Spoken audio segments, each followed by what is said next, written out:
안녕하세요. 안녕하세요. 잘 지내셨나요? 네. 네, 공부하시면서? 연말인데 참 그죠? 학원 나오기 쉽지 않으셨을 텐데 203쪽에 토지거래 허가 정보 여기부터 보실 차례인 것 같아요. 거기 203쪽을 보시면 등기 원인에 대하여 제3자의 허가, 동의, 승낙이 필요한 경우에는 이를 증명하는 정보라고 되어 있는데 여기서 제일 중요한 것은 한 페이지 넘겨보시면 거기 리을에 농지 취득 자격 증명원 제출 여부 이런 게 있죠. 있습니까? 204조 요거 체크 좀 해주셔야 되고요. 올해도 출제가 됐습니다. 물론 쉽게 나왔어요. 아주 쉽게. 그 다음에 제일 중요한 건 거기 밑에 동글뱅이 2번 동글뱅이 2번이 아니라 동글뱅이 3번 토지거래 허가라고 나와 있죠. 이게 제일 중요해요. 토지거래 허가. 민법에서 공부하셨습니까? 아직 안 하셨어요? 네, 하실 거예요. 여기 이 지역은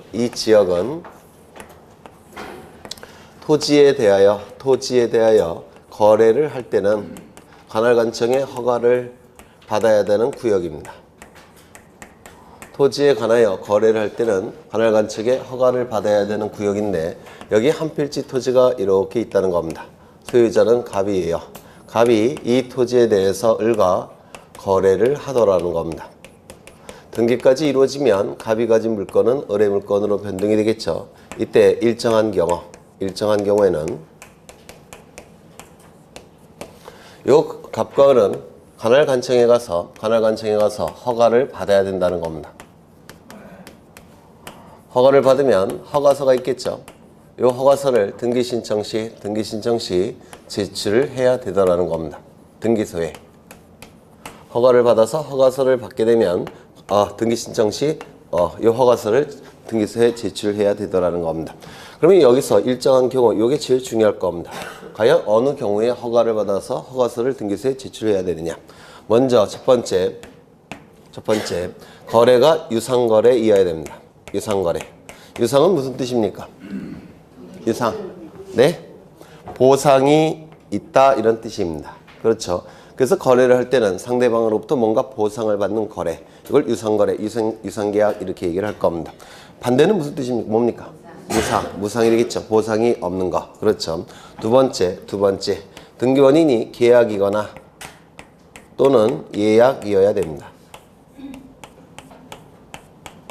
요 예약이라는 것은 민법에서 공부하실 텐데 미리 예자입니다. 그리고 이건 계약이란 뜻이에요. 계약, 약속. 미리 체결한 계약을 예약이라고 불러요. 미리 체결한 계약. 이 예약은 계약의 일종입니다. 그런데 별도로 제가 언급한 이유는 보통 예약을 한 다음에 가등기를 합니다. 민법에서 하실 거예요. 예약을 한 다음에는 가등기를 하게 돼요. 그래서 가등기를 포함시키기 위해서 예약을 별도로 쓴 겁니다. 세 번째, 소유권에 관한 등기거나 또는 지상권에 관한 등기를 신청할 때 물론 가등기가 포함되니까 소유권에 관한 가등기, 지상권에 관한 가등기도 포함이 됩니다. 이 세 가지 요건을 충족할 때는 관할관청의 허가를 받아서 이 허가서 또는 허가정보라고도 부르는데 이걸 첨부해야 되더라는 겁니다. 그래서 이 세 가지를 꼭 외워두셔야 돼요. 세 가지를. 이걸 외워두시지 않으시면 오른쪽에 표가 나와 있죠.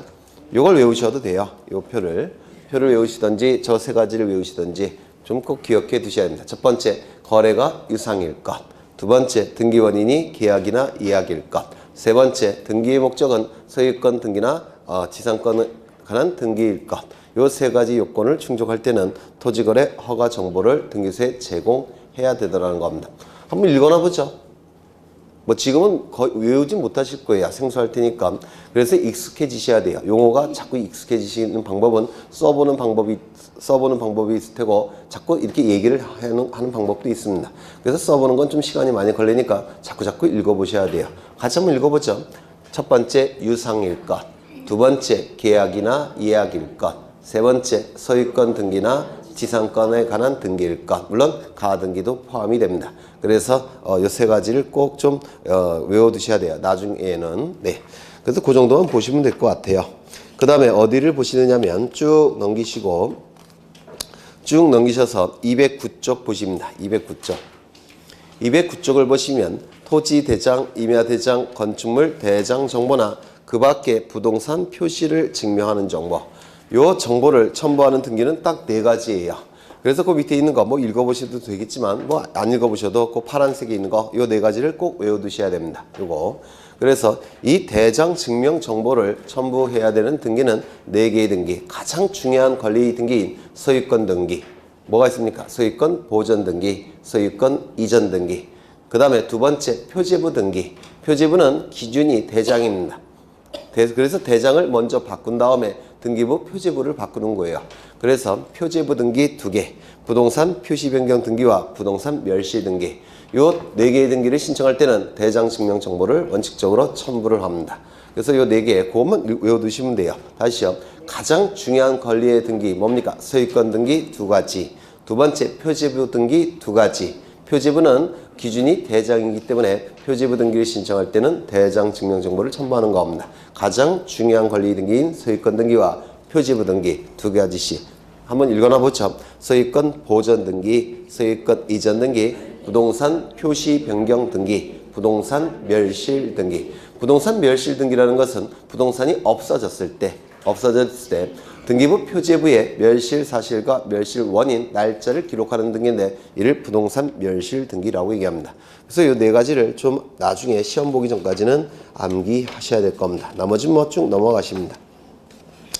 이제 어디까지 넘어가시냐면 215쪽을 보시면 등기 신청 방법이 있는데 등기 신청 방법. 등기를 신청하는 방법은 2가지예요. 첫 번째, 등기소에 방문해서 등기를 신청하는 경우가 있을 겁니다. 두 번째, 전자신청의 방법도 있어요. 이렇게 2가지 방법을 통해서 등기가 이루어지게 됩니다. 먼저 이 방문 신청은 모니터에 이폼 형식이라는 신청 정보의 양식을 띄운다. 이폼 형식이라고 해요. 올해도 출제했죠. 이폼 신청 정보의 양식입니다. 이폼 형태의 신청 정보의 양식을 모니터에 띄웁니다. 띄운 다음에 키보드를 통해서 입력을 해요. 그리고 프린트 킵니다. 프린트 켜서 출력을 합니다. 그 출력된 종이를 가지고 신청 정보를 가지고 신청서가 되겠죠. 이 신청서를 가지고 등기소에 방문해서 등기를 신청하는 방법이 있어요. 이 방문 신청을 옛날에는 출석 신청이라는 용어를 썼습니다. 지금도 사용해요. 출석 신청. 또는 종이를 가지고 신청한다고 해서 서면 신청이라고도 불러요.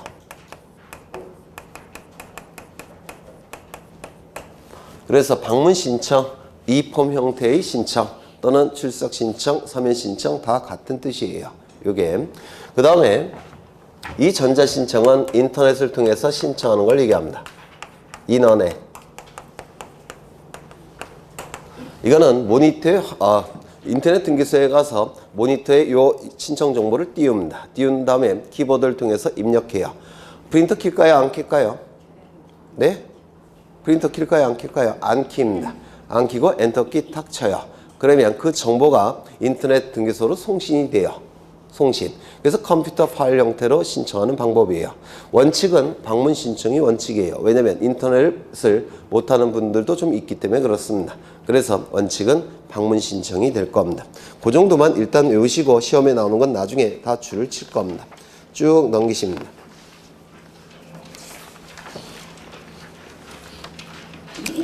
그 다음에 224쪽을 보시면 신청 정보 등기 신청에 대한 심사가 나와 있죠. 나와 있습니까? 예전에 했던 거예요. 이것 좀 보겠습니다. 여기에 이러한 부동산이 있고 소유자는 갑입니다. 갑이 을과 매매 계약을 체결하면 이건 채권행위죠. 채권행위 안에 뭐가 있습니까? 물권행위. 물권행위가 채권행위 안에 있습니다. 그리고 소유권 이전 등기까지 이루어지면 갑이 가진 소유권은 을의 소유권으로 변동이 될 겁니다. 이때 이 등기가 이루어지면 갑은 소유권 상실하죠. 따라서 등기만 놓고 형식적으로 판단한다면 갑은 불이익이 발생한다고 했는데 기억나십니까? 이러한 자를 뭐라고 부릅니까? 등기 의무자라고 부릅니다. 이 등기가 이루어지면 을은 소유권을 취득하겠죠. 따라서 등기만 놓고 형식적으로 판단한다면 이 을은 이익이 발생할 겁니다. 이러한 자를 우리 등기법에서는 등기 권리자라고 불렀습니다. 이 등기 의무자와 등기 권리자가 등기소에 가서 등기를 신청하게 될 겁니다. 이를 뭐라고 불렀죠? 공동신청. 그렇죠. 공동신청을 통해서 등기가 신청이 될 겁니다. 이때 갑과 을은 등기를 신청할 때는 신청정보라는 것을 등기소에 제공을 합니다. 등기신청정보. 방문 신청일 때는 당연히 신청서가 되겠죠. 이 신청정보가 제공이 되면, 등기소에 제공이 되면 여기 안에 들어간 내용을 가지고 등기관은 등기부에 옮겨 적습니다. 예전에 했던 거예요. 워낙 중요하니까 반복하는 겁니다. 이걸 등기를 실행한다 이렇게 얘기를 합니다. 그래서 이 신청정보의 내용을 여기다 옮겨 적은 것을 등기를 실행한다 라고 불러요. 그러면 이 등기부에 옮겨 적힌 정보는 등기부를 통해서 그 정보는 공시가 이루어지게 될 겁니다. 이때 여기에 정확한 내용을 기록하기 위해선 여기도 정확한 내용이 기록돼야 되겠죠. 맞습니까? 따라서 이 내용을 등기관은 먼저 확인을 해야 됩니다. 그럼 이 확인할 수 있는 정보가 뭐냐면 첨부 정보라는 거예요. 그래서 갑과 을은 등기를 신청할 때 신청 정보를 등기소에 제공하면서 등기관이 이 내용을 확인할 수 있는 이러한 첨부 정보도 갑과 을이 같이 제공을 해야 되는 겁니다. 이 두 가지를 다 제공을 하면 등기관은 이 첨부된 정보를 가지고 여기의 내용을 확인한 다음에 등기부에 옮겨 적는 겁니다. 그러면 이때 이 확인하는 것을 뭐라고 부르냐면 형식적으로 심사한다 이렇게 얘기했습니다. 기억나십니까? 그러면 형식적으로 심사하는 기준이 있을 텐데 이 기준은 우리 부동산등기법 제29조에 각하사유라는 타이틀로 규정이 되어 있습니다. 이 각하사유는 무릎 밑으로 던져버리는 사유라는 뜻이에요. 즉 등기신청의 거부사유를 얘기한다고 했습니다. 거부사유, 거절사유. 그러면 이 각하사유에 해당이 되면 각하결정을 하게 될 겁니다. 이 각하결정은 우리나라 말로 바꾸면 거부결정이 될 겁니다. 기억나시죠? 여러 번 했던 거예요. 그러면 이 각하사유는 제1호부터 제2호 그 다음에 제3호 그리고 쭉 가서 몇 호까지 있다고 했습니까? 제11호까지 있다라고 했습니다. 그럼 제1호는 뭐였죠? 관할 위반. 1호와 2호 정도는 암기하셔야 돼요. 관할 위반. 2호는요. 등기신청 사건이 등기할 것이 아닌 경우. 동산에 대해서 등기를 신청했다면 등기할 게 아니죠. 맞습니까? 그렇죠. 이건 각하사유가 될 겁니다.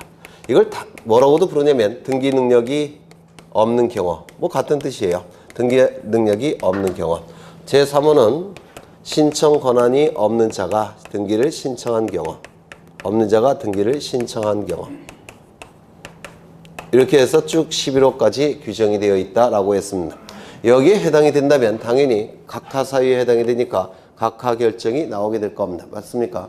그런데 여기에 해당됨에도 불구하고 각하결정을 하지 않고 등기가 실행이 됐을 때 이 실행된 등기는 효력이 있는지 여부가 문제가 된다라고 했습니다. 이건 어디서 나눈다고 했죠? 여기서 나눈다고 했죠? 이거는 이의신청에서도 또 필요해요. 이의신청 절차에서도. 그래서 대단히 중요한 겁니다. 이때 1호, 2호 위반의 경우에는 각하결정이 돼야 되는데 각하결정하지 않고 등기가 실행이 됐을 때 이 등기는 효력이 어떻습니까? 당연히 무효인 등기고 당연히 무효인 등기를 등기관이 발견했다면 직권으로 말소해야 되고 직권으로 말소하지 아니할 때는 이해관계인이 이의신청을 통해서 말소시킬 수 있다라고 했습니다. 그렇죠. 3호부터 11호에 위반이 됐을 때는 당연무효입니까? 아닙니까? 당연무효가 아니라고 했죠. 또한 직권으로 말소할 수 있습니까? 없습니까? 없다고 했죠. 이의신청을 통해서 말소시킬 수 있습니까? 없을 겁니다. 이때 당연무효가 아니란 얘기는 무슨 뜻입니까? 유효가 될 수도 있고 무효가 될 수도 있다라고 했죠. 언제 유효라고 했습니까? 실체관계와 부합한다면 그 등기는 유효. 실체관계와 부합하지 않는다면 그 등기는 무효. 그렇죠. 이렇게 둘로 나눴고 실체관계 부합 여부는 어떠한 절차에서 판단한다고 했죠. 이의신청 절차가 아니라 민사소송 절차를 통해서 판단한다라고 했습니다. 여기서 실체관계라는 것은 권리와 의무를 얘기해요. 법의 실체는 권리, 의무를 얘기합니다. 자본주의 사회는 권리 위주로 얘기를 할 겁니다. 그래서 권리를 취득할 자 이름으로 등기가 됐다면 설령 여기에 위반이 된다고 하더라도 그 등기는 유효. 권리를 취득할 수 없는 자 명의로 등기가 됐다면 여기에 위반됐으면 무효. 그런 뜻이에요. 그런데 권리 의무를 판단하는 과정은 이의신청 절차가 아니라 민사소송 절차에서 권리와 의무를 판단합니다. 그래서 이의신청 절차가 아니라 민사소송 절차라고 얘기를 했습니다. 여기 이의신청 이따가도 보실 건데 이걸 좀 잘 기억해 두시면 좋을 것 같아요. 이게 이의신청에서 가장 어려운 내용 중에 하나입니다. 이것이. 그래서 이거를 여러 번 설명드린 적이 있어요. 그러면 거기 등기신청에 대한 심사 나와 있고요. 심사. 거기 심사의 방법이 있는데 우리나라는 형식적 심사를 채택하고 있다고 했죠. 그렇죠. 형식적 심사라는 것은 첨부된 정보만을 가지고 신청 정보의 내용만 확인할 수가 있다는 겁니다. 그렇다면 의심이 되는 경우도 있겠죠. 의심이 되는 경우에는 이 등기관은 갑과 을을 불러서 신문할 수 있다 없다? 없다. 신문할 수 없고 의심이 된다면 그냥 각하 결정을 해버리는 겁니다. 이를 형식적 심사라고 얘기를 했습니다. 그 다음에 등기신청의 보정이라는 게 있는데 이 보정, 보는 보충한다 라는 뜻이고 정은 정정한다 라는 뜻이에요. 등기신청 정보에 뭔가 빼먹는 경우가 있겠죠. 맞습니까? 신청 정보에 기록을 했어야 되는데 깜빡하고 빼먹는 경우가 있습니다. 그럼 어떻게 해야 됩니까? 보충해야 됩니다. 등기신청 정보에 뭔가 잘못 기록하는 경우도 있겠죠. 그러면 어떻게 해야 됩니까? 정정해야 돼요. 따라서 신청 정보에 빠진 부분이 있다든지 틀린 부분이 있을 때 보정할 수가 있다는 뜻입니다. 이걸 등기신청의 보정이라고 불러요. 여기서 오른쪽을 보시면 224쪽에 맨 밑에를 보시면 또한이라는 문구 있습니까? 있죠. 등기공무원은 신청 정보의 흠결을 발견하였을 경우에는 흠은 잘못된 걸 얘기하는 겁니다. 하자, 흠, 잘못 기록한 거. 결은 빠졌다는 뜻이에요. 빠졌다는 거. 그래서 흠결을 발견했을 경우에는 등기관은 보정 명령을 할 의무는 없습니다. 그래서 그냥 각하 결정을 해도 상관이 없습니다. 보정 명령을 할 의무가 없고 즉일 보정되지 않는 한 각하해야 된다 이렇게 돼 있죠. 그래서 보정 명령을 할 의무가 없다는 거. 그 다음에 즉일이라는 말은 예전에 등기법이 개정이 되기 전에 그 대법원 판례 문구예요. 그래서 지금은 즉일이라는 것보다는 오른쪽에 보시면 등기관이 보정을 명한 날의 다음 날까지 요걸 기억하셔야 돼요. 등기관이 보정을 명한 날의 다음 날까지 그때까지 보정을 해야 됩니다. 즉일이 아니라 보정을 명한 다음 날까지 이걸 좀 외워두셔야 되고요. 그 다음에 나머지는 뭐 읽어보시면 될 거예요. 나중에 다시 중요한 부분은 줄을 칠 겁니다. 그 다음에 226쪽을 보시면 등기신청의 치하라는 문구가 나오죠. 치하. 올해 출제가 될 줄 알았는데 안 됐어요. 내년은 나오지 않을까 싶은데 치하. 등기신청을 했다가 등기신청하지 않은 상태로 돌리는 것을 치하라고 얘기합니다. 등기를 신청했다가 등기신청하지 않은 상태로 돌리는 것. 이 치하에 대해서는 취소의 개념이냐 철회의 개념이냐 여기에 대한 논의가 있습니다. 취소는 민법상의 개념이고 철회는 행정법상의 개념이에요. 취소와 철회의 차이점 뭡니까? 취소와 철회. 민법에서 혹시 취소했습니까? 하셨어요. 철회도 하셨죠? 보통 교과서에는 다 철회도 있는데 취소 옆에 없나? 네. 취소는 법률행위 효력이 일단 발생합니다. 다만 하자가 있기 때문에 취소에 의해서 처음부터 소급해서 없어지는 거. 이걸 취소라고 얘기를 해요. 우리 민법에서. 철회는 법률행위 효력이 발생하기 전에 없는 상태로 돌리는 게 철회입니다. 차이점 있습니까? 이거는 일단 법률행위 효력이 발생해요. 다만 취소에 의해서 없는 상태로 돌리는 거. 이거는 법률행위 효력이 발생하기 이전에 없는 상태로 돌리는 거. 이걸 철회라고 얘기합니다. 차이점 느끼십니까? 이건 효력이 일단 발생하고 효력이 발생하지 않고. 그러면 어떠한 차이점이 있느냐면 이거는 법률행위 효력이 일단 발생합니다. 즉 등기신청행위의 효력이 일단 발생해요. 그런데 없는 상태로 돌아갑니다. 그러면 등기관은 일을 했습니까? 안 했습니까? 했다고 간주합니다. 따라서 수수료는 돌려주지 않습니다. 신청정보는 그 기능을 수행했겠습니까? 등기신청행위 효력이 일단 발생했다고 했죠. 신청정보는 그 기능을 수행했습니다. 신청정보 돌려주지 않습니다. 다만 첨부된 정보만을 돌려줘요. 그건 나중에 다시 써먹으라고. 그런데 이거는 법률행위 효력이 발생하기 전에 없는 상태로 돌리는 거니까 등기관은 이를 하지 않은 상태로 간주합니다. 그리고 신청정보도 기능을 수행하지 않았다고 간주합니다. 그러면 수수료 돌려줄까요? 안 돌려줄까요? 돌려줍니다. 신청정보도 돌려줍니다. 물론 첨부정보도 돌려줍니다. 몽땅 돌려줘요. 그렇다면 신청인에게 유리한 건 어느 겁니까? 이건 돈을 안 돌려줘요. 이건 돈을 돌려줍니다. 어느 게 유리하겠습니까? 철회. 그래서 우리 판례는 철회로 간주합니다. 신청인을 보호하기 위해서. 그래서 등기신청의 취하는 취소의 개념이 아니라 철회의 개념입니다. 따라서 모든 걸 다 돌려줍니다. 신청정보 환부, 첨부정보 환부, 그 다음에 수수료까지 환부가 이루어집니다. 큰 차이가 있기 때문에 좀 기억해 두실 필요가 있습니다. 그 다음에 등기신청을 취하할 수 있는 자라고 얘기했는데 대리인이 등기를 신청할 때 이때 취하에 대한 특별수건이 필요합니다. 이유는 혹시 대리 공부하셨습니까? 아직 안 하셨어요? 네. 대리라는 건 대신 법률 행위를 하는 것. 요 리는 우리 민법에서는 법률 행위를 한다라는 뜻이에요. 요 대는 대신이라는 뜻입니다. 그러면 대리는 무슨 뜻이겠습니까? 대신 법률 행위를 하는 것. 이를 대리라고 부르고 대신 법률 행위를 하는 제도를 대리제도. 대신 법률 행위를 하는 사람을 대리인.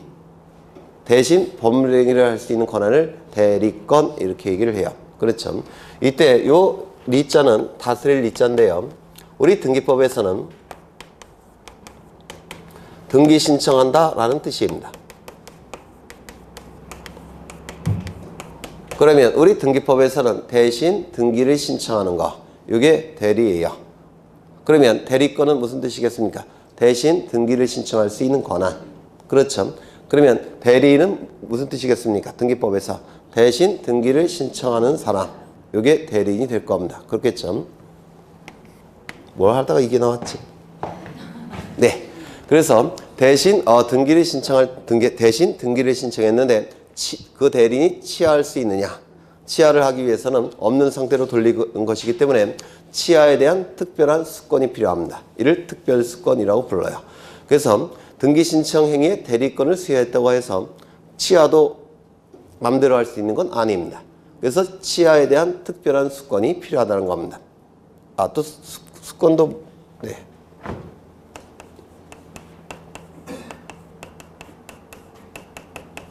대리권을 수여한다라는 뜻이에요.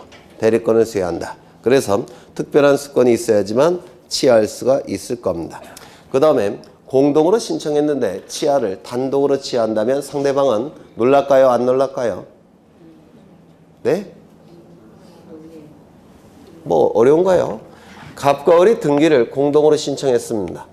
그러면 을은 자신의 이름으로 등기가 되리라고 예측하겠죠.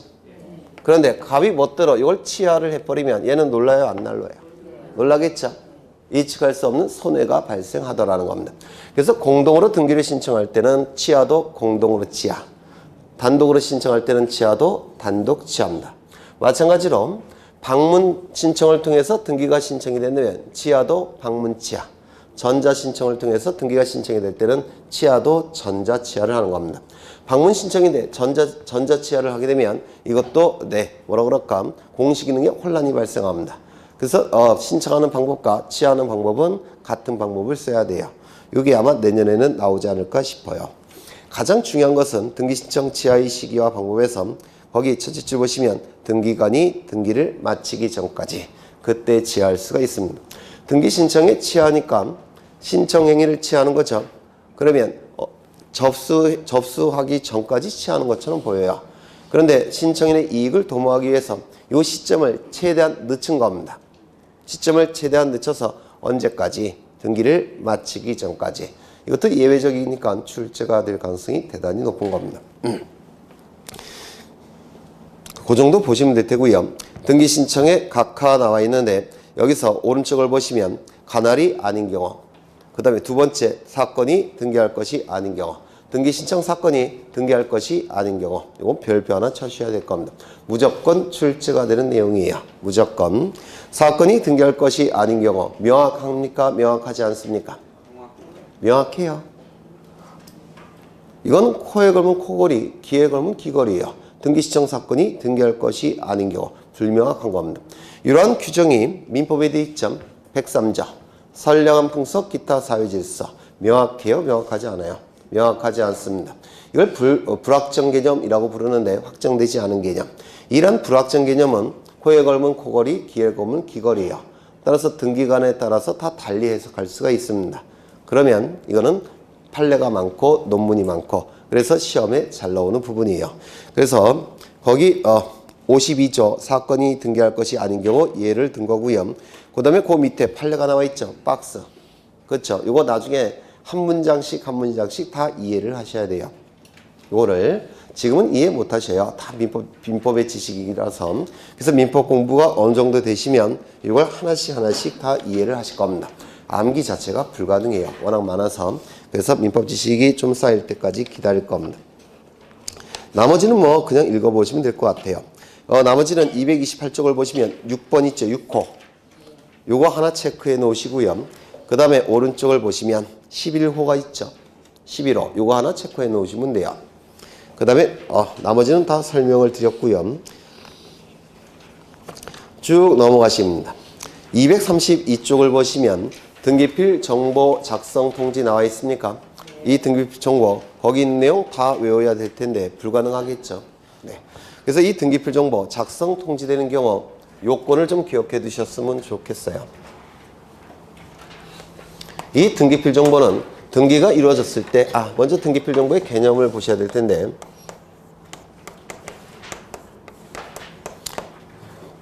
예전에 이 등기필 정보는 예전에 뭐라고 불렀느냐면 등기필증이라고 불렸습니다. 그래서 종이로 만들어진 등기부일 때는 등기필증이라고 불렸는데요. 그 전에는 뭐라고 불렸느냐면 권리증이라고 불렸습니다. 들어보셨습니까? 권리증.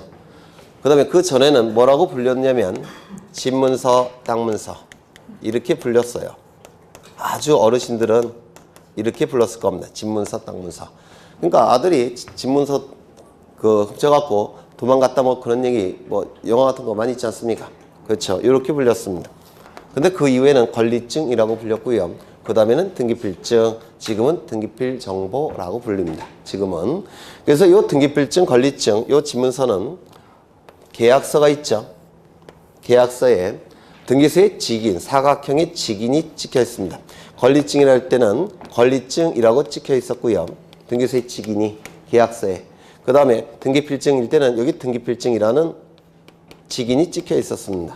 그래서 권리증이라고 불렀고 등기필증이라고 불렸어요.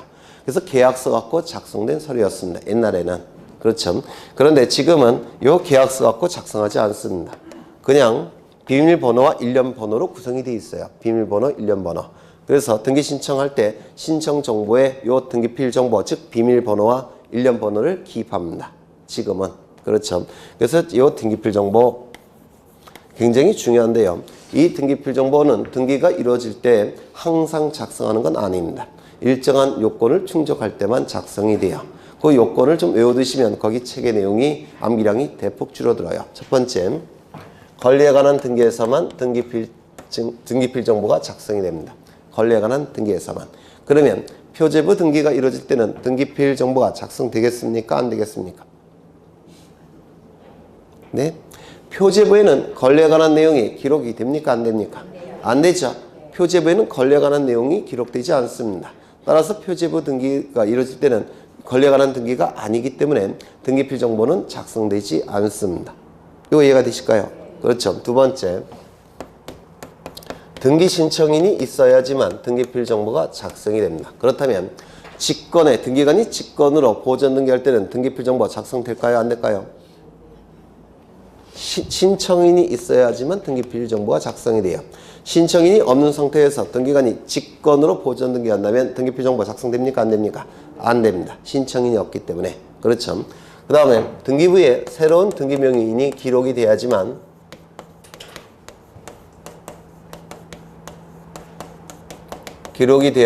등기필 정보가 작성이 됩니다.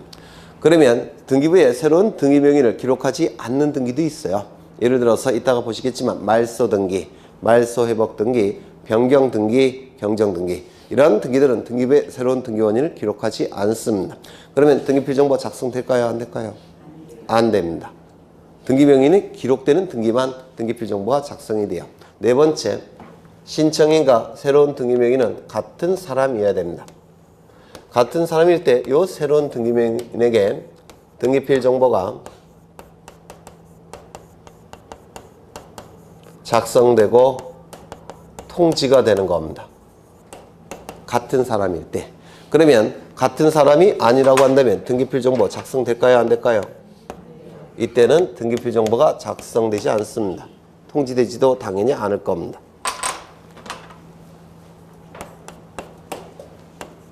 그래서 이 네 가지 요건을 충족할 때만 등기필 정보가 작성이 돼요. 요거. 그래서 암기량을 대폭 줄이기 때문에 좀 기억해 두셔야 돼요. 다시요. 첫 번째, 권리에 관한 등기일 것. 두 번째, 등기 신청인이 존재할 것. 세 번째, 등기부에 새로운 등기 명의인을 기록할 것. 혹시 채권자 대위 신청 했습니까? 했죠. 채권자 대위 신청은 등기 신청인이 누굽니까? 채권자. 등기부에 이름이 기록되는 자는 누굽니까? 채무자. 같은 사람입니까? 다른 사람입니까? 다른 사람이죠. 그러면 등기필 정보가 작성될까요? 안 될까요? 안 됩니다. 승소한 등기무자는 판결서를 가지고 등기를 단독으로 신청할 수 있죠. 이건 했어요. 그죠? 그러면 등기 신청인은 누굽니까? 등기 의무자. 등기부에 기록이 되는 자 누굽니까? 등기 권리자. 같은 사람입니까? 다른 사람입니까? 다른 사람이에요. 등기필 정보는 작성되지 않습니다. 그래서 이 네 가지 요건이 충족이 될 때만 등기필 정보가 작성이 되는데요. 이거 좀 기억해 두십니다.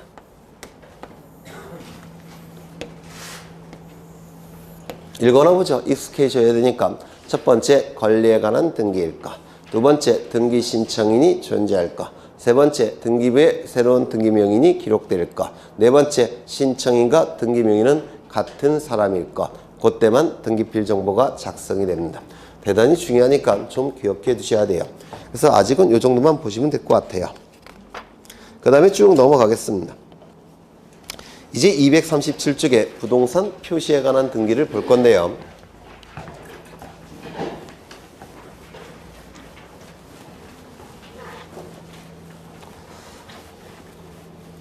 그 밑에 보시면 부동산 표시 변경 등기 있죠. 변경 등기를 좀 보겠습니다. 변경 등기. 우리 책에는 굉장히 많은 내용이 들어가 있지만 출제되는 건 뻔해요. 이 부분에서. 그래서 이것만 좀 기억해 두시면 돼요. 이 부분은. 먼저 변경 등기의 개념을 보시면 강의에 변경 등기라는 게 있습니다. 이 강자는 무슨 강자일까요? 넓을 강자. 그렇죠. 의는 뜻의 자. 넓은 의미의 변경 등기를 강의의 변경 등기라고 얘기합니다. 이 강의의 변경 등기는 둘로 나눠지는데 협의의 변경 등기와 경정 등기로 나눠집니다. 강의의 변경 등기 아래는 협의의 변경 등기. 협은 무슨 협자입니까? 좁을 협자. 의는 뜻의 자.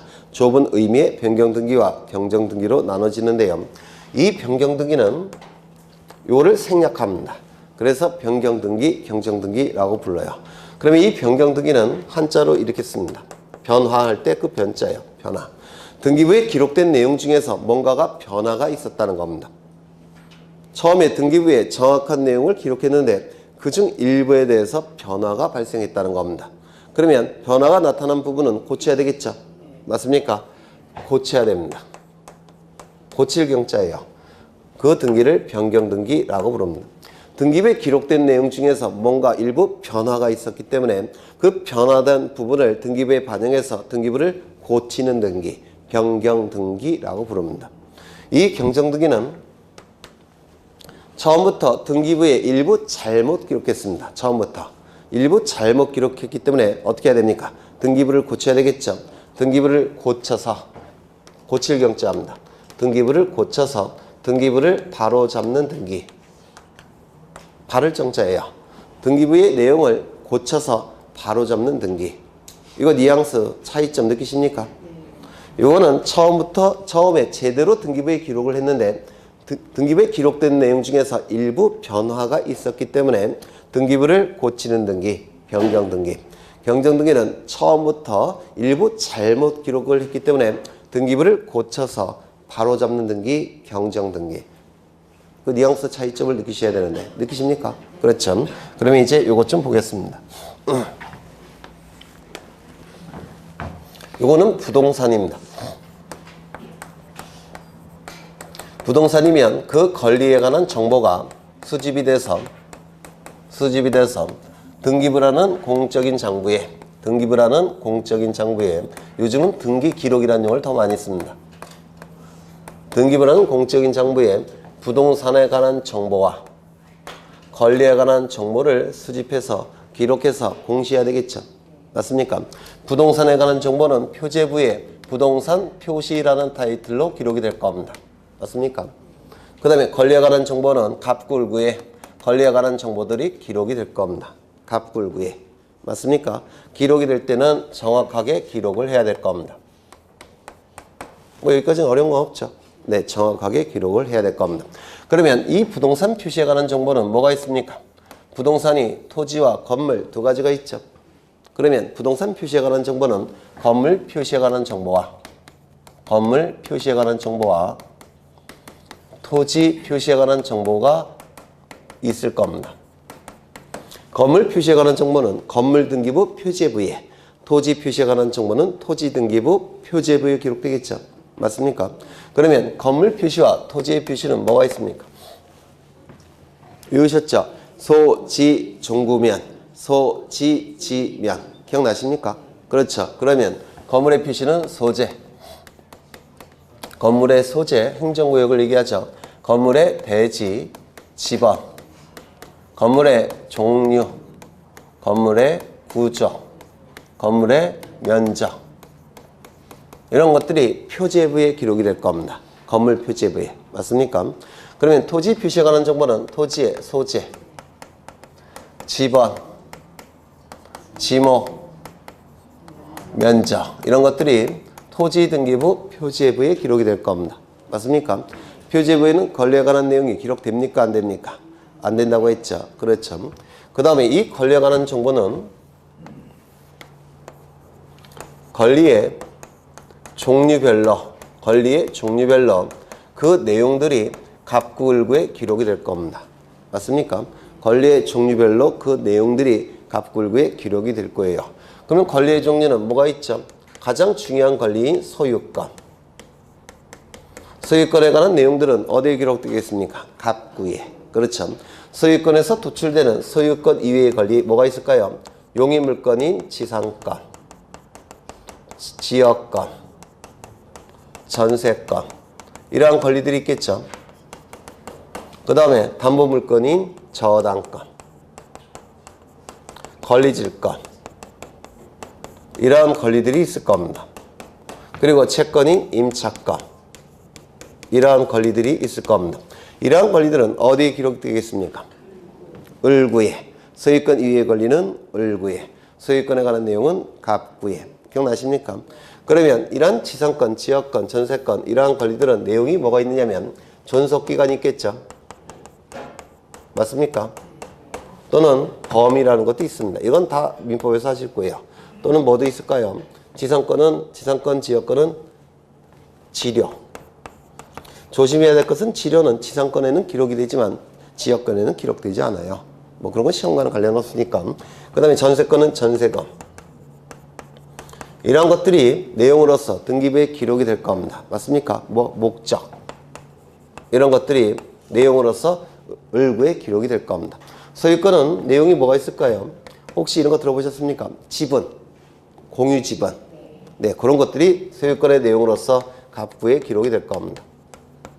그 다음에 이런 담보권은 뭘 이자 이런 것들이 기록되겠죠. 이자. 누가 빌려갔는지 채무자. 얼마를 빌려갔는지 채권액. 이런 것들이 기록이 될 거예요. 그래요? 안 그래요? 그렇죠. 임차권은 뭐가 기록이 될까요? 내용이. 차임. 뭐 존속기간. 뭐 이런 것들이 기록이 될 겁니다. 맞습니까? 이런 것들이 갑부을구에 기록이 될 겁니다. 종류별로 내용이 기록이 될 겁니다. 또한 권리자도 기록이 되겠죠. 맞습니까? 권리자에 관한 정보도 기록이 될 겁니다. 등기부에 기록된 권리자를 뭐라고 얘기하냐면 등기명의인이라고 불러요.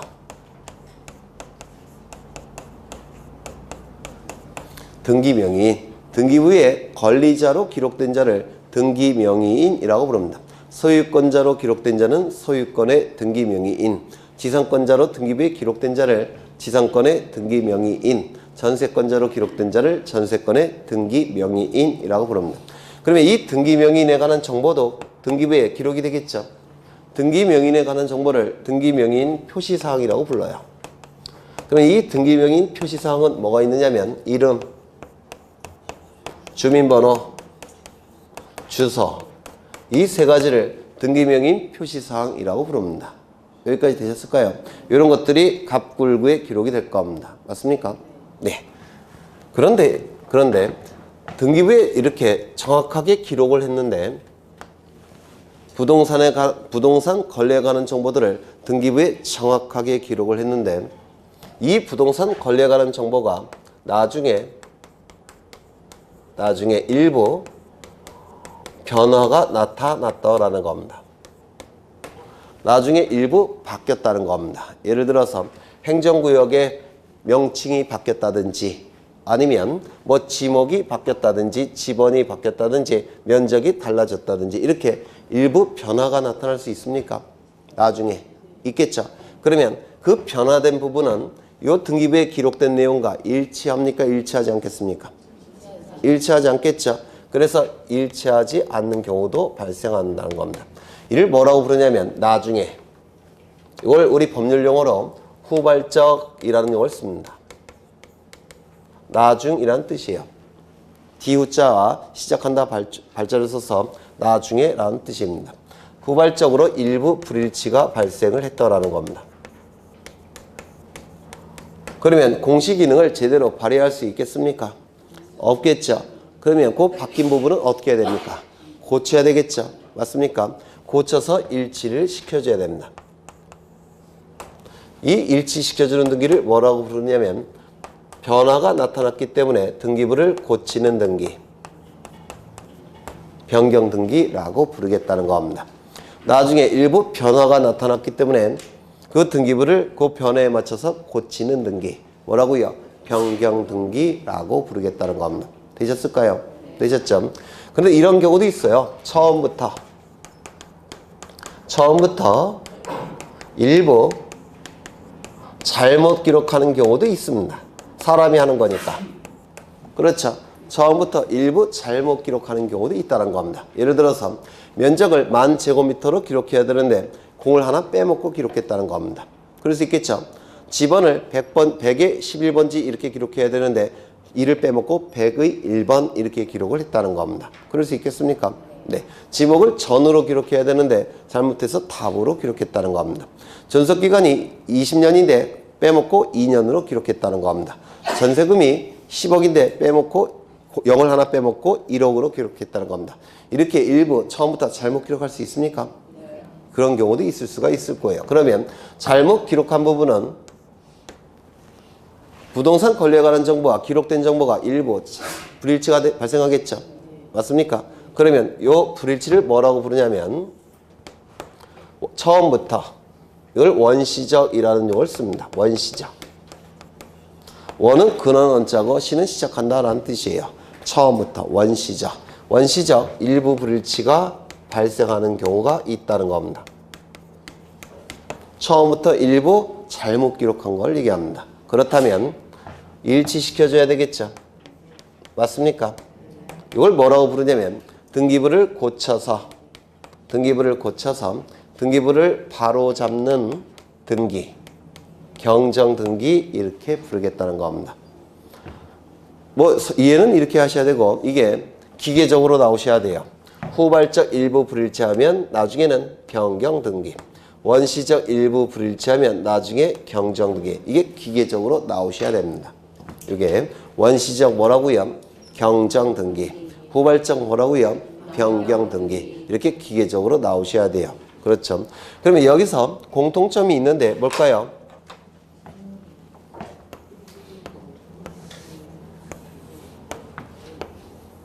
일부. 그래서 이 변경등기건 경정등기건 일부만 고치는 등기입니다. 즉 일부 불일치가 발생했기 때문에 그 일부만 고치는 등기가 바로 변경 경정등기예요. 이거 이해가 되실까요? 그렇죠. 그렇다면 등기부에 기록되는 내용이 이만큼인데 요 일부만 바뀌었다는 겁니다. 또는 요 일부만 잘못 기록했다는 겁니다. 그러면 요 부분만 고치면 되겠죠? 맞습니까? 이렇게 고치면 될 겁니다. 요 부분만. 그러면 나머지 부분은 변화가 있습니까? 없습니까? 없죠. 따라서 이걸 뭐라고 부르냐면 동일성이 유지돼야 된다. 이렇게 얘기합니다. 동일성 유지돼야 됩니다. 그래서 등기관은 변경등기나 경정등기를 할 때는 고치기 전과 고친 후가 동일성이 유지되는지 여부를 심사함이 원칙입니다. 동일성 유지 여부를 심사해야 돼요. 이게 경정등기에서 아주 시험에 잘 나옵니다. 경정등기에서. 물론 변경등기도 마찬가지예요. 일부 불일치가 발생했을 때 그 불일치 부분만 고치는 등기가 변경등기와 경정등기이기 때문에 나머지는 고치지 않습니다. 따라서 동일성이 유지돼야지만 변경, 경정등기를 하는 겁니다. 만약에 일부 불일치가 아니라 전부 불일치라고 한다면 이건 전부 부적법하다고 봐서 말소 등기하는 겁니다. 이거 이해가 되실까요? 네. 전부 불일치일 때는 변경이나 경정등기를 하지 못합니다. 왜? 동일성이 상실되니까. 이때는 무슨 등기 한다고요?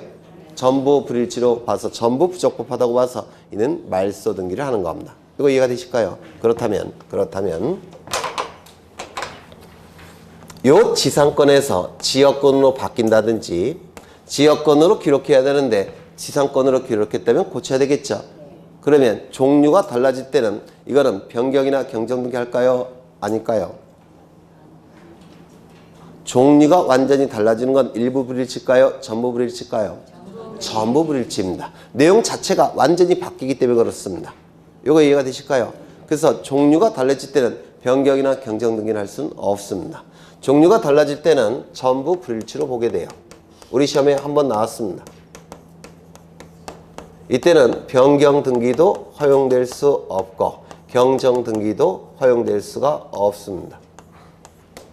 동일성이 상실되기 때문에 그렇습니다. 이때는 어떻게 해야 된다고요? 기존의 등기를 전부 말소한 다음에 새롭게 등기를 신청해야 됩니다. 요거 이해가 되실까요? 네, 좀 어려운 내용이에요. 좀 어려운 내용입니다. 그러면 이제 변경등기와 경정등기의 종류를 보실 건데요. 먼저 변경등기. 변경등기와 경정등기는 차이점이 하나밖에 없습니다. 원시적은 뭐라고요? 경정. 후발적은 변경. 요 차이만 있습니다. 시점만 차이가 있고 나머지는 똑같아요. 요게. 그래서 출제도 주로 변경등기를 기준으로 출제가 돼요. 그러면 표제부에 부동산 표시사항을 정확하게 기록을 했습니다. 표제부에. 그런데 나중에 요 부분만 바뀌었다는 겁니다. 행정구역 명칭만 바뀌었다는 겁니다. 또는 면적만 달라졌다는 겁니다. 또는 이런 것만 달라졌다는 겁니다. 그러면 이거를 뭐라고 부를까요? 그 부분을 고쳐야 되겠죠. 이걸 뭐라고 부르냐면 부동산 표시사항의 일부가 변경이 돼서 등기부를 고치는 등기, 부동산 표시 변경 등기라고 부릅니다. 부동산 표시 변경 등기. 그 다음에 여기 보시면 이 내용 중에서 일부가 달라지는 경우 있겠죠. 예를 들어서 치료만 달라진다든지 아니면 존속기간만 달라진다든지 전세금만 달라진다든지 이렇게 일부 변화가 나타나는 경우 있겠죠. 나중에. 그러면 이걸 뭐라고 부르냐면 권리의 내용 중 일부 변화가 나타나서 등기부를 고치는 등기, 권리 변경 등기라고 부릅니다. 권리의 내용이 일부 변화가 나타났기 때문에 등기부를 고치는 등기, 권리 변경 등기라고 불러요. 이럴 수 있습니까? 이름 달라질 수 있습니까? 개명하면 이름 바뀌죠. 주민번호 달라질 수 있습니까? 그렇죠. 요즘은 주민번호가 유출이 많이 되니까 이거 달라질 수 있죠. 또는 성전환 수술하면 달라집니다. 그 다음에 주소 달라질 수 있습니까? 있겠죠. 이사를 가면 주소가 달라지겠죠. 그러면 이거는 등기명인 표시사항 중에서 일부가 바뀐 거죠.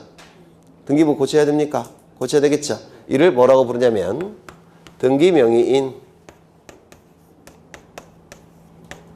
표시사항 중 일부가 바뀌었기 때문에 등기부를 고치는 등기, 등기명의인 표시변경 등기라고 부릅니다. 등기명의인 표시변경 등기. 여기까지 되셨습니까? 그러면 나중에 일부 변화가 나타난 게 아니라 처음부터 일부 잘못 기록이 됐다면 그때는 등기부 고쳐서 바로 잡아야 되겠죠. 그것이 표제부일 때는 뭐라고 부르겠습니까? 부동산 표시 경정 등기. 여기는요, 권리 경정 등기. 여기는 등기명의인 표시 경정 등기. 이렇게 부를 겁니다. 그래서 변경과 경정은 원시적이냐 후발적이냐 그것만 차이가 있는 겁니다. 되셨을까요? 그러면 이 각각의 변경 등기, 경정 등기에서 출제가 되는 것만 확인할 겁니다. 간단한 거.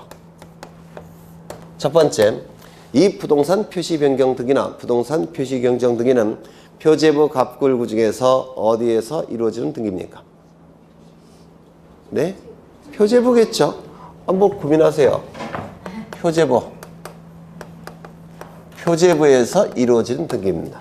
표제부 등기예요. 맞죠? 두 번째, 공동신청일까요? 단독신청일까요? 표제부 등기. 공동신청이라 하면 등기의 진정성을 확보하기 위해서 등기가 이루어짐으로 인해서 권리를 상실하여 불이익이 발생하는 등기 의무자를 등기신청 절차에 참여시켜서 상대방과 같이 공동으로 등기신청하는 게 공동신청이라고 했죠. 맞습니까? 등기 의무자가 존재할 때 그 등기 의무자와 등기 권리자가 같이 등기를 신청하는 게 공동신청이에요. 맞습니까? 등기 의무자는 등기가 이루어짐으로 인해서 권리를 상실하여 불이익이 발생한 자를 등기 의무자라고 하죠. 그러면 권리에 관한 등기에서만 등기 의무자가 존재한다는 뜻입니다. 이거 이해가 되십니까? 표제부는 권리에 관한 내용이 기록이 됩니까? 기록되지 않습니까? 기록되지 않아요. 표제부 등기는 등기 의무자가 있을까요? 없을까요? 없습니다. 그러면 공동입니까? 단독입니까? 단독 신청. 원칙은 공동 신청이지만 예외적으로 단독 신청하는 경우가 있다고 했죠. 등기 의무자가 존재하지 아니하거나 등기의 진정성이 다른 방법에 의해서 확보가 됐을 때는 단독 신청이라고 했는데 기억나십니까? 표제부 등기는 등기 의무자가 존재하지 않아요. 왜? 권리에 관한 등기가 아니니까. 단독입니까? 공동입니까? 단독. 그렇죠. 단독 신청에 의한 등기입니다. 표제부 등기는 단독 신청이에요. 좀 기억해 두셔야 됩니다. 세 번째, 이 표제부 등기, 부동산 표시 변경 등기를 신청할 때 첨부해야 되는 정보 중에서 가장 중요한 첨부 정보는 뭘까요? 표제부는 기준이 뭐라고 했죠? 대장. 아까도 말씀드렸는데 표제부는 기준이 대장이에요. 따라서 이 부동산 표시 변경 등기는 대장을 기준으로 해서 부동산 표시 변경 등기를 해야 됩니다. 그러면 대장 첨부해야 될까요? 첨부할 필요 없을까요? 첨부해야 됩니다. 그래서 대장 증명 정보가 가장 중요한 첨부 정보입니다. 아까 말씀드렸죠. 대장 증명 정보를 첨부해야 되는 등기. 가장 중요한 권리에 관한 등기인 소유권 보전, 소유권 이전, 부동산 표시 변경, 부동산 멸실 등기. 기억이 날 듯 말 듯 하십니까? 네 번째. 주등기 할까요? 부기등기 할까요? 네? 동일성이 유지돼야 된다고 했죠. 그러면 주등기입니까? 부기등기입니까? 부기등기 언제 했죠? 주등기의 순위를 유지하고자 할 때, 주등기와의 동일성을 표현하고자 할 때 주등기에 붙여서 기록하는 등기가 부기등기라고 하지 않습니까? 그러면 이거는 동일성이 유지가 돼야 되니까 주등기겠습니까? 부기등기겠습니까? 부기겠죠. 그런데 옛날에 종이로 된 등기부에서는 부기등기 했습니다. 동일성을 표현해야 되니까. 그런데 전산 등기부로 바뀌면서 등기예규에서 뭐라고 돼 있냐면 표제부는 언제나 항상 반드시 꼭 주등기한다 라고 규정되어 있습니다. 법 논리에 반하는 규정이 등기법에 있어요. 그러면 출제할 수밖에 없습니다. 표제부는 언제나 무슨 등기? 주등기. 표제부는 언제나 주등기. 이런 건 전부 다 출제가 되는 것들이에요. 권리 변경 등기 보겠습니다. 표제부일까요? 갑구을구일까요? 네? 소유권에 관한 등기들은 갑구에, 소유권 이외의 권리에 관한 등기들은 을구에. 따라서 이 권리 변경 등기는 갑구 아니면 을구에서 이루어지게 될 겁니다. 두 번째, 단독 신청일까요? 공동 신청일까요? 권리에 관한 등기니까 등기부자 존재하겠죠? 공동 신청. 이건 조금 있다가 한 번 더 볼 겁니다. 세 번째, 가장 중요한 첨부 정보는 계약서예요. 조금 있다가 다시 볼 거예요. 네 번째, 주등기일까요? 부기등기일까요? 이건 모르시는 게 정상이에요.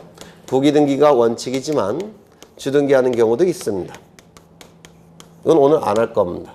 너무 어려워서 이건 나중에 할 거예요. 가장 중요한 게 4번이에요. 무조건 출제된다 생각하셔야 합니다. 그 다음에 등기명의 표시변경 등기. 갑구에 기록할까요? 을구에 기록할까요? 표제부에 기록할까요? 소유권자는 어디에 기록되겠습니까? 갑구에. 소유권 이외의 권리자, 지상권자, 전세권자, 임차권자 이런 자들은 어디에 기록하겠습니까? 을구에. 따라서 갑구을구에 기록되는 등기예요.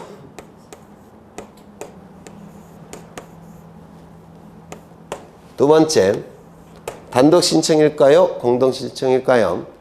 이름이 바뀜으로 인해서, 주민번호가 바뀜으로 인해서, 주소가 달라짐으로 인해서 권리를 상실하여 불이익이 발생하는 등기부자가 있겠습니까? 없겠습니까? 없습니다. 등기부자가 없어요. 권리를 상실한 자가 없죠. 이름 바뀐다고 해서, 주민번호 바뀐다고 해서, 주소가 바뀐다고 해서 권리 상실시킵니까? 아니겠죠. 등기부자 없습니다. 따라서 언제나 단독 신청입니다. 세 번째, 가장 중요한 첨부 정보는 뭘까요? 이름, 주민번호, 주소를 확인할 수 있는 공문서. 가장 대표적인 게 뭘까요? 주민등록표, 등초번. 그렇죠. 그래서 가장 중요한 첨부 정보는 주민등록표, 등초번입니다.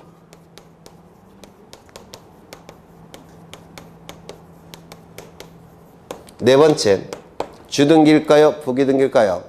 이름이 바뀐다고 해서, 주민번호가 바뀐다고 해서, 주소가 바뀐다고 해서 사람이 달라집니까? 아니죠. 단지 표시사항만 바뀔 뿐이죠. 동일성 표현. 주등기입니까? 부기등기입니까? 네? 언제나 뭐라고요? 다 잊어버리셨군요. 부기등기는 붙일 붙자에 기록한다 기자입니다. 그래서 주등기에 붙여서 기록하는 등기가 부기등기예요. 그러면 주등기에 붙이는 이유는 주등기의 순위를 유지하고자 할 때, 주등기와의 동일성을 표현하고자 할 때 주등기에 붙여서 기록합니다. 즉 부기등기예요. 그러면 이거는 동일성이 유지가 되죠. 맞습니까? 같은 사람이죠. 이름이 바뀐다고 해서, 주민번호가 바뀐다고 해서, 주소가 바뀐다고 해서 사람이 달라지는 겁니까? 아니죠. 따라서 동일성을 표현해야 되니까 무슨 등기? 부기등기. 언제나 부기등기입니다. 이건 언제나 주등기. 이거는 주등기, 부기등기 둘 다 가능해요. 이거는 말로 좀 설명을 해드리면, 등기상 이해관계인의 승낙이 있을 때는 그때는 부기등기, 등기상 이해관계인의 승낙이 없을 때는 주등기, 이렇게 하는데 이건 나중에 설명을 드릴 겁니다. 아직은 좀 어려우셔요. 그러면 요것 좀 보겠습니다. 요거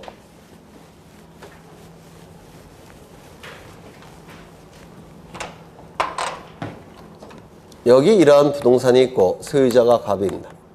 갑이 을에게 전세권을 설정해 줍니다.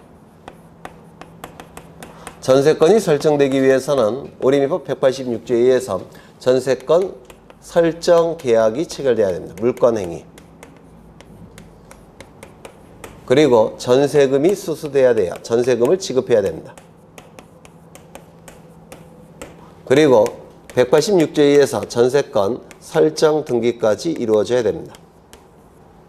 그래서 이 전세권 설정은 다른 물건과 달라요. 어느 부분이 다릅니까? 이게 추가되어 있습니다. 다른 물건은 물권행위 플러스 등기 물권 변동이죠. 맞습니까? 그런데 전세권은 전세금이 지급돼야지만 전세권이 발생합니다. 요게. 그래서 이 전세금 지급은 민법에서 전세건의 성립요소 이렇게 얘기를 하는 겁니다. 민법에서 단골로 출제가 되죠. 네. 그래야지만 전세건이 을에게 발생을 합니다. 여기까지 되셨을까요? 그러면 이 등기를 보시면 갑구겠습니까? 을구겠습니까? 을구겠죠. 그래서 을구의 1번 전세건 설정 을 금액은 얼마라고 할까요? 어차피 제 돈도 아니니까 10억. 네, 10억. 이렇게 기록이 됐다는 겁니다. 되셨을까요? 그런데 갑이 을에게 이렇게 얘기합니다. 전세기간이 끝나갈 쯤 해서 5억 원을 올려달라 이렇게 얘기합니다. 증액이 됐죠. 맞습니까? 그러면 요 을은 살고 싶으면 승낙을 해야 될 테고 살기 싫으면 나가면 될 겁니다. 맞습니까? 그때 이 을은 갑이 올려달라고 요구했더니 을은 승낙을 해버렸습니다.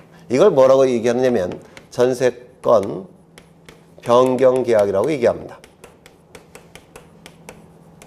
전세건 변경계약이 체결되었으면 이제 전세건의 내용이 바뀌었습니까? 전세금은 전세건의 가장 중요한 성립요소예요. 전세건의 내용 바뀌었죠? 그래서 이 등기는 어떻게 해야 됩니까? 15억이 돼야 되니까 전세건 변경 등기를 해야 될 겁니다. 맞습니까? 여기까지 되셨어요? 되셨죠? 그러면 여기에 이렇게 기록합니다. 1의 1, 1번 전세건 변경 그리고 15억 5억이 추가됐으니까 맞습니까? 이거 내버려 둘까요? 지울까요? 내버려 두면 총 25억이 돼버려요. 따라서 이건 지워야 됩니다. 이만큼만. 이게 전세건 변경 등기예요. 그 전에 계약을 체결한 다음에 5억 원을 지급해야 되겠죠. 추가로. 맞습니까? 5억 원을 추가로 지급할 겁니다. 그러면 이 전세건 변경 등기가 이루어짐으로 인해서 불이익이 발생하는 자는 누구겠습니까? 이익이 발생하는 자는 누구겠습니까? 네? 돈이 여기서 지급이 됐죠. 돈이 실제로 오고 가는 것은 우리 등기법에서 다루지 않습니다. 돈이 실제로 오고 가는 것은 민법에서 다루는 영역이에요. 우리 등기법은 등기부만 놓고 형식적으로 판단합니다. 등기부만 놓고 형식적으로 판단을 하게 돼요. 실제로 돈이 오고 가는 것은 우리 등기법에서 다루지 않고 민법에서만 다룹니다. 우리 등기법은 등기부만 놓고 형식적으로 판단하게 돼요. 기억나십니까 이거? 형식적 판단. 그러면 요 등기에서 요 등기로 바뀐 것은 등기부만 놓고 판단할 때 불이익이 발생한 자는 누굴까요?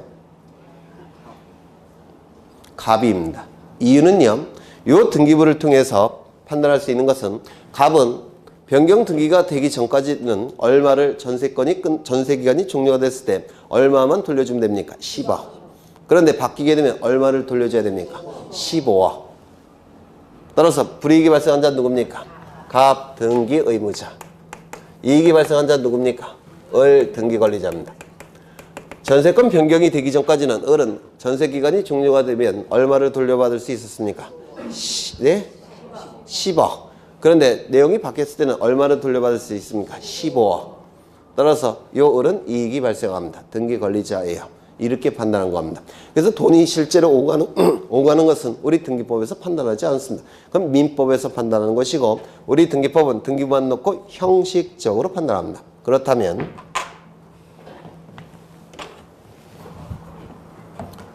(10억에서) 7억으로 감액이 됐습니다.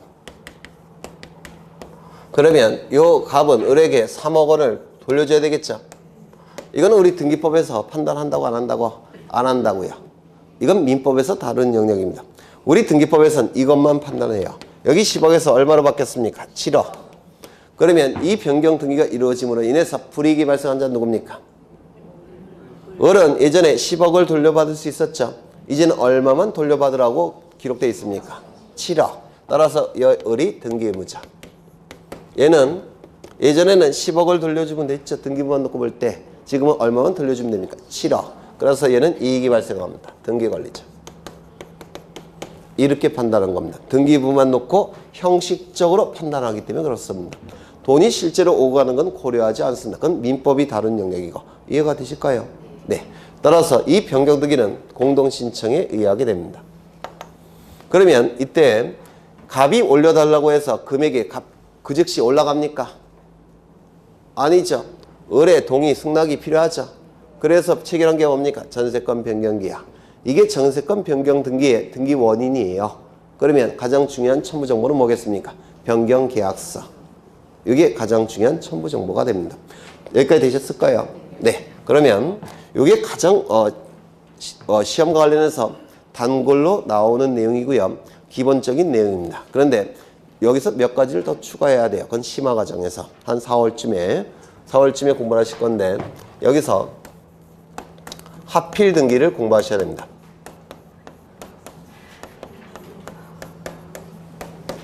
토지가 합쳐지게 되면 면적이 어떻게 될까요? 두 필지가 합쳐지면 면적이 어떻게 될까요? 넓어지죠. 면적이 달라지겠죠. 따라서 무슨 등기입니까? 부동산 표시 변경 등기의 일종이에요. 이게 하필 합병이 됐을 때 이거 이해가 되실까요? 그 다음에 또 공부하셔야 될 게 요거 이게 이제 나중에 이게 상세하게 기억이 되셔야 돼요. 그 다음에 하나 더. 왜요? 이제 시작인데. 네, 알았어요. 일부만. 네. 경정등기는 변경등기와 거의 똑같은데 하나 더 추가로 기억하셔야 돼요. 뭐냐면 직권 경정등기. 이게 시험에 자주 나옵니다. 직권에 의한 경정등기. 그래서 요 세 가지가 심화 과정으로 나중에 설명을 드릴 겁니다. 그러면 변경등기, 경정등기 시험과 관련해서 출제되는 거 다 보시는 겁니다. 요게 네, 여기까지 보고 좀 쉬겠습니다.